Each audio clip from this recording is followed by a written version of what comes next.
కొన్ని సంవత్సరాల క్రితం వచ్చిన కరోనా వైరస్ ఏ రేంజ్ లో ప్రజలను ఇబ్బంది పెట్టిందో, ఎలాంటి కల్లోలం సృష్టించిందో ఇప్పటికీ కూడా ప్రజలు మర్చిపోలేదు.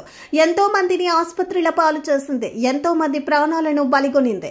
ఈ కరోనా వల్ల జన సమూహం ఎక్కడికక్కడే ఆగిపోయింది. సోషల్ డిస్టెన్సింగ్, లాక్డౌన్ అంటూ గందరగోళం సృష్టించింది. ఉద్యోగాలు, పనులు మొత్తం పోయాయి. ఇప్పటికీ కూడా కరోనా పేరు చెబితే ప్రజలు భయపడుతుంటారు.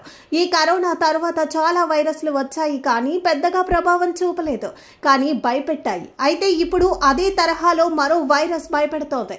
అదేంటి, దాని వివరాలు కూడా తెలుసుకుందామా? ప్రశాంతంగా ఉన్న కేరళను ఇప్పుడు మరో వైరస్ వణికిస్తోంది. కరోనా నుంచి కోలుకుంటున్న టైంలోనే మరో వైరస్ మలయాళీలను పట్టి పీడించడం మొదలుపెట్టింది. కొన్ని రోజులుగా నమోదవుతున్న కేసులు, మరణాలతో ప్రజలు చాలా భయపడుతున్నారు. నిఫా వైరస్ జంతువుల నుంచి మనుషులకు వ్యాపిస్తుంది అంటున్నారు నిపుణులు. కలుషిత ఆహారం ద్వారా లేదా సోకిన వారితో ప్రత్యక్ష సంబంధం వల్ల ఇతరులకు వచ్చే అవకాశం ఉంటుంది. ప్రస్తుతం కేరళను ప్రమాదకర నిఫా వైరస్ తిరిగి కలకలం సృష్టిస్తోంది.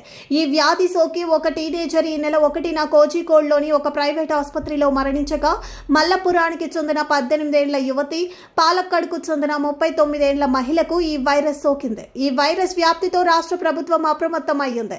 వైరస్ భయపడిన కోజికోడ్, మల్లపురం, పాలక్కడ్ జిల్లాలలో ఆరోగ్య శాఖ నిఘా పెంచింది. దాదాపు 400 మందికి పైగా కాంటాక్ట్ లిస్టులో ఉన్నట్లు గుర్తించింది.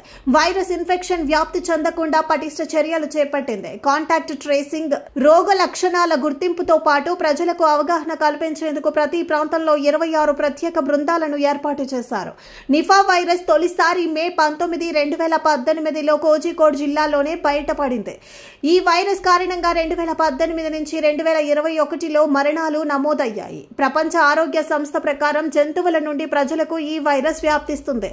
కలుషితమైన ఆహారం, ఈ వ్యాధి బారిన పడిన వారి నుంచి ఇది నేరుగా మరో వ్యక్తికి సంక్రమిస్తుంది. ముఖ్యంగా తుంపర్లు, ముక్కు నుంచి, నోటి నుంచి వచ్చే ద్రవాల ద్వారా సోకుతుంది. ఈ వైరస్ లక్షణాలు తొందరగా బయటపడవు. ఈ వైరస్ కొందరిలో మెదడు వాపుకు కారణమవుతుంది. ఒకసారి ఈ వైరస్ ప్రవేశించాక సాధారణంగా సగటున 9 రోజుల్లో లేదా 4 నుంచి 15 రోజుల్లో లక్షణాలు కనిపిస్తాయి. వైరస్ సోకిన వారికి జ్వరం, తలనొప్పి, దగ్గు, శ్వాస తీసుకోవడం ఇబ్బందిగా ఉండటం, అలసట లాంటి లక్షణాలు ఉంటాయి. వైరస్ సోకిన వారిలో దాదాపుగా 75% మంది మరణించే అవకాశం ఉంది. దీనికి ప్రత్యేకమైన చికిత్స గానీ, ఔషధాలు గానీ లేవు. అందుకే ప్రజలంతా అప్రమత్తంగా ఉండాలని కేరళ ప్రభుత్వం కోరుతోంది.